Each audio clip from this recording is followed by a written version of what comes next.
Hey,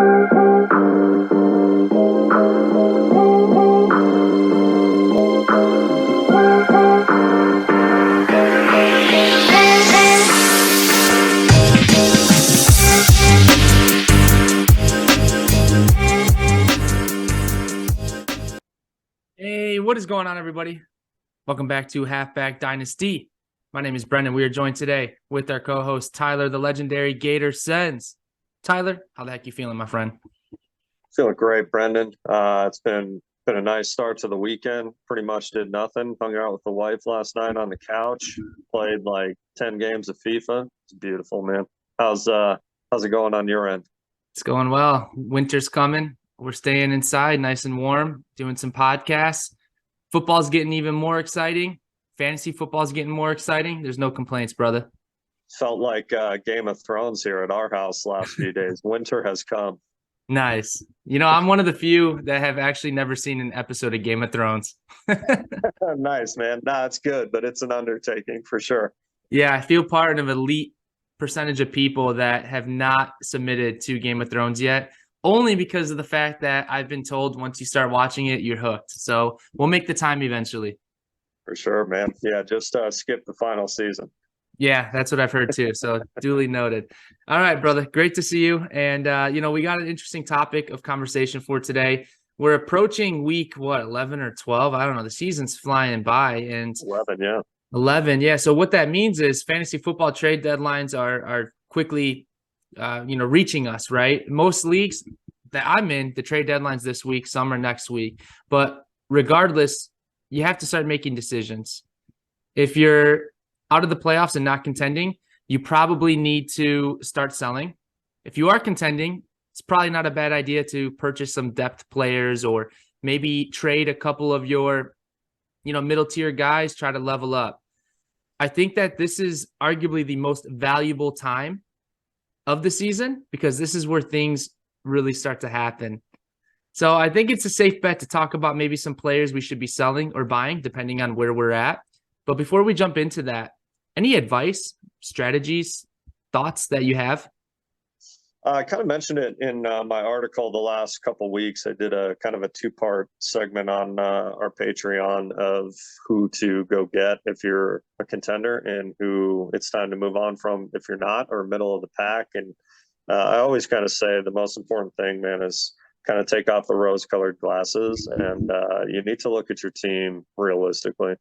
If this happens, I can contend. It's probably not going to happen. So those are the kind of teams that, if you have Devontae Adams or I'm trying to think, just older players like that Austin Eckler, guys that could go maybe the wrong way quickly. If you're kind of thinking about retooling, those are the kind of players you move. But I think the most important thing is to look at your team realistically in contrast to the rest of your league. Mm-hmm. If you're a fifth place team and pretty decent, but the top four teams are stacked, you're probably not going to win.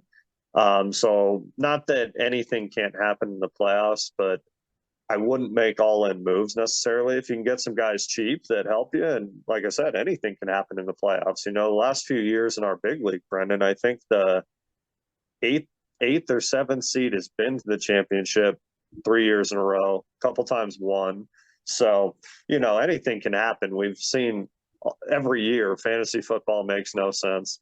The guy in our main league that was 8-1, you're 1-8, you beat him last week. That doesn't make sense on paper, but nothing in fantasy makes sense. So, hey, just get to the playoffs, but be realistic too. If you have a mid first right now that if things go south could be an early first, don't trade that for Devontae Adams, but if you're a contender and you're looking for, as you and I have discussed, I don't believe in last pieces because that doesn't exist because again, fantasy is a total gamble week to week. But if you're stacked, move a late first for Devontae Adams, sure. But you got to be very realistic with your team and kind of everybody else's to that extent. Yep. Yeah, right now, if you're standing at 5-5, that's a pretty dangerous place to be. I'm a big believer that you should try to contend if you can, but per what you just said, you don't want to risk your future. And it's very easy to get caught up in thinking, well, I'm so close, getting the playoffs. Here we go. Let's do it, which that is a good philosophy. If you get into the playoffs, you never know what will happen. But the flip side of that coin is you don't make the playoffs. You just sold some of your future assets, and now you're stuck with some aging guys or players that are a little more difficult to sell. So very fair points there. I think we should go over a couple players at each position that maybe it's a good time to sell if you're on the cusp of the playoffs or if you're retooling.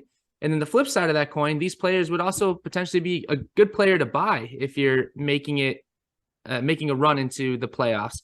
Starting at the quarterback position, the most obvious one for me, due to the uncertainty of the future, but due to their high level of play right now, at quarterback, Geno Smith. He jumps out big time to me. And if you're playing in a super flex league, he has a lot of value. Right now, in one of my leagues, he is currently 14th overall in scoring. He's the number 7 quarterback, 14 overall in scoring. And I feel like giving up a first round pick feels like a lot to give up. But for the amount of production he has and the security at that position you would get from him, it seems like he probably is worth the late first, but I'm not too sure. What are your thoughts on that? Yeah, it's a tricky one because, like you said, I mean, a lot of guys that even as a contender, if you're acquiring, you still want to keep your window open for multiple years. So not to jump the gun here, but guys on my list would be like CMC, Devontae Adams, Stephon Diggs, guys like that aren't necessarily rentals, but you're never going to get the value back on the market that it's going to take to get them. Sure. But they keep your window open. I mean, Geno Smith has done feels like a enough. rental. He feels like a rental. He's done enough to start next year, but will he? That's a complete gamble. So yeah, I view him as safely, yes, a straight rental. So is a late first a lot to pay for him? Absolutely. But as you and I have learned so much over the years with having great teams and not winning, championships are a lot harder to come by than people want to pretend they are. So you'll be disappointed in the draft next year, especially if Geno Smith doesn't start. But at the same time, if you won a title and he helped get you there, yes, it's worth it. I've had one of the best teams in our big league for 6 years. I haven't even made it out of the first round. So, kind of like you said about always trying to contend, I've kind of gone the opposite direction this year and taken your approach that I have made trades to go all in. I have moved youth because, I've had so much youth in the past, and I mean, it's not doing much for me. So you're playing to win, Tyler. You're not playing to have the dopest, youngest dynasty roster there is. Yeah, your team might look really cool on paper, but what is it doing week to week for you?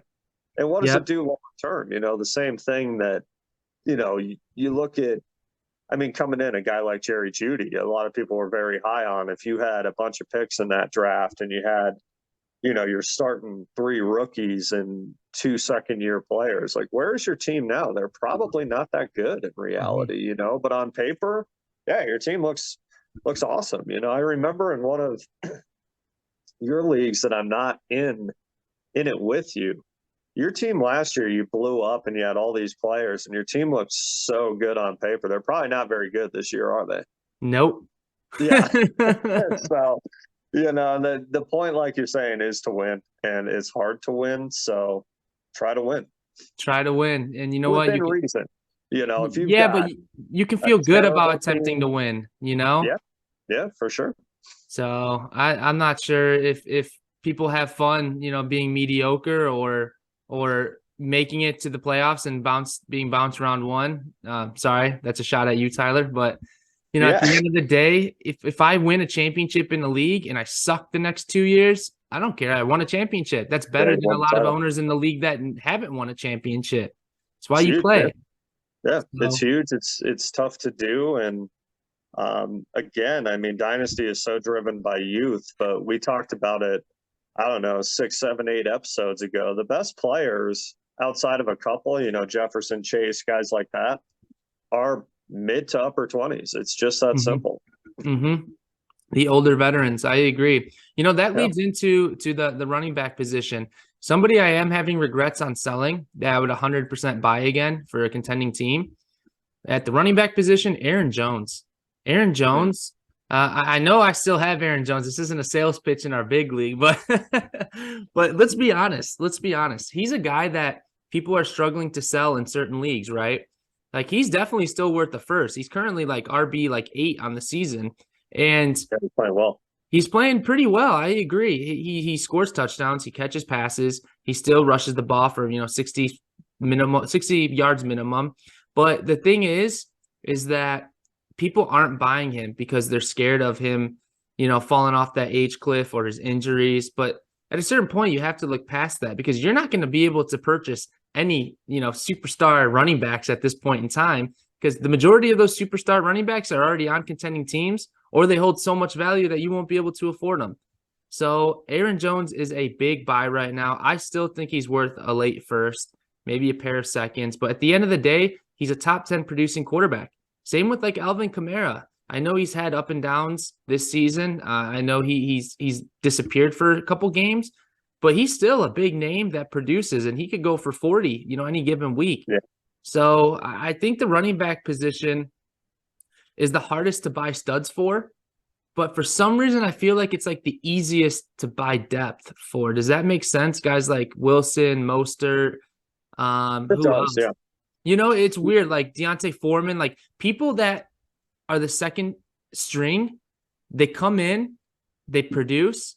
The people who have those guys know they're not a sure thing, so you can flip them, which means on the buyer's market, you could buy those guys. Deontay Foreman has shockingly been incredibly good. Minus last week, he was okay. But you have to sell those guys if you're not contending. Even if you are contending, you should sell them. You know what I mean? Yeah, I totally know what you mean. You kind of want to hold them to make a run. I mean, Foreman has 100+ yards and at least one touchdown in 3 of 4 games. There's not many running backs that can say that. So Mm-hmm. yeah, he is a huge risk to hold and a huge risk to move. I mean, Mm-hmm. he played really well when Derrick Henry went out last year, and he looked like he was going to get a shot to start. And then he signed behind CMC. It was like, really? After as Mm-hmm. well as he played, that is his option. And then again, gets his chance. I mean, it seems like he'll start. I mean, Carolina has so many holes. Why wouldn't they just roll him next year? He's been great. He's improved their offense, but we'll see. And like you said, some of these guys, I don't know, you feel like are very risky buys. Aaron Jones, I think, is one of the more safe Mm-hmm. older running backs the rest of this season because AJ Dillon is terrible. All those people that bought in for mid first and whatever, I'm sorry. I hope you watched our show. That was not a good move Mm-hmm. because AJ Dillon is not good. This kind of leads me into an interesting one for you, Brendan, because I got a very surprising trade offer in our big league yesterday. Feels like a slam dunk, no brainer for me trying to contend, but it also feels disgusting. So I'm interested to hear your thoughts. I Sure. would give a third this year. And so I would have no picks in 2023, literally none. I mean, a third isn't much, but it's a pick. I give a third and Isaiah Spiller, who's the youngest running back in the league, which, like, as we're saying, you're like, man, maybe he catches on Mm-hmm. for Fournette. And Fournette is absolutely going the wrong way. He's Mm-hmm. losing touches to White. He doesn't look good. He hasn't looked good all season. He's put up numbers because he's big enough to fall into the end zone. Mm-hmm. I mean, that seems like a no-brainer, but it also feels disgusting. Yeah, I think you're a lot more attached to Isaiah Spiller though than most people, to be I think honest. so too. So I think you have to look at the overall picture. If you just mentioned that Isaiah Spiller might be carrying more value to you because of his youth. And at a Yeah. certain point where you're at, even if Leonard Fournette still loses touches here and there, he'll still produce this year. We thought like 2 years ago Big Lenny was done, brother. You know what I mean? And Right. then he came out and put up a top 10 season last year. I'm pretty sure it was like top 10. And I know he's slightly injured now, but I really don't see how you can decline that. I agree. Yeah, I don't either. It's not like it seems like a slam dunk, but you do have to think about it a little bit more. But I really don't see how you could decline that as a top dog. So Yeah, and I agree. And what's, I guess, concerning on the other side is, there have been games this year, at least two, that Eckler has been terrible on the ground. He's been awful. He's mhm, only kept his floor because he gets 9 catches a game, but rushing has been awful. He still hasn't come off the field. mhm. Isaiah Spiller was a scratch for the first 8 weeks, and then he gets, 2, 3 carries a week after that. I mean, I expected Spiller to eat into Eckler's workload this year because Doesn't. Spiller in college was fantastic. Spiller was a fantastic running back in Mhm. college, It but seemed like he was a way bigger prospect a year ago before he it came was, out yeah, into the draft. for sure. So yeah, Mhm. I mean, I'm with you. It seems like absolutely ridiculous that I even had to tell the guy I need to think about it, because So whether next year Spiller doesn't do anything or Fournette doesn't do anything, is there any difference there? I mean, a third no, and likely is you not could going to hit. definitely you could definitely sell Fournette next year to someone for at least a third to recoup. Yeah, it Honestly, seems. someone will Yeah, buy. yeah, it seems like a no-brainer. Sorry, man. I'm not sure if you can hear the dogs going Nah, at it here. it's So all sorry. good. They're excited about Shoot, Isaiah yeah. Spiller, getting his opportunity in like 3 years. Yeah, Fox is trying to tell me that's a bad trade. I mean, if we break down Lenny's stats real quickly, there's only been there's only been one game where he's put up under 9 points. And well, whichever league I'm looking at in the scoring system, that's pretty Yeah, solid work in terms that's of pretty giving up a solid. third and a backup running back or like a third string running back. So I think you have to do it. Um, I agree. Seems you like a know, no-brainer. I think you should, but it does take more. It requires more thought than anticipated for sure. So I'm excited to hopefully see that trade go through. I know you're not going to listen to me. You're going to think about it a lot more before you pull the trigger, but we'll see if it happens. We'll see if it happens. Tyler, I think we should fade the tight end position because honestly, screw the tight end position. Let's just hit Yeah, on one receiver. You mentioned Devontae Adams. There's guys like Hopkins out there, and Tyreek Hill, you won't be able to buy at a reasonable price, but a player that stands out to me that you could potentially buy at a discount. And I faded this player big time because I knew for a fact the stars aligned that he would not produce anywhere near what he did last year. Do you want to take a guess at who that receiver is? It's Debo tough. Samuel. It sure is. Deebo Samuel to me screams buy if you get an affordable price. Because Yeah, I remember last year he was going for 2 first-round picks. No way I would pay that right now. But I'd be more than price is key. happy. What's up? Price is key. Yeah, biggest bust Exactly. in fantasy this year, Debo Samuel, no Yeah. question. Oh, he's been awful. But you Well, have to Kyle Pitts realize, probably. yeah, in the offseason, he was suggesting he doesn't want to carry the ball as much. He Yep. was saying that he wants to be more of a wide receiver. Additionally, with San Francisco's offense, trying to spread the ball more with the emergence of Trey Lance, then back to Jimmy G, there was some sway in the overall organization. And now with Christian McCaffrey in to fill in that running back role, Deebo Samuel screams buy low at the moment. I wouldn't give up more than a late first round pick, but he's still young enough and talented enough to where the investment can still grow within the next couple years. Do you agree? Sure. Yeah, I think price would be huge. Absolutely. I would not give more than a late first. I would actually try to do something like a second plus a piece that maybe you're Mm-hmm. just not as into. Mm-hmm. I mean, I mentioned it in my article. So many managers are, what are you doing for me now? So you probably could get Samuel cheap from Mm-hmm. certain managers.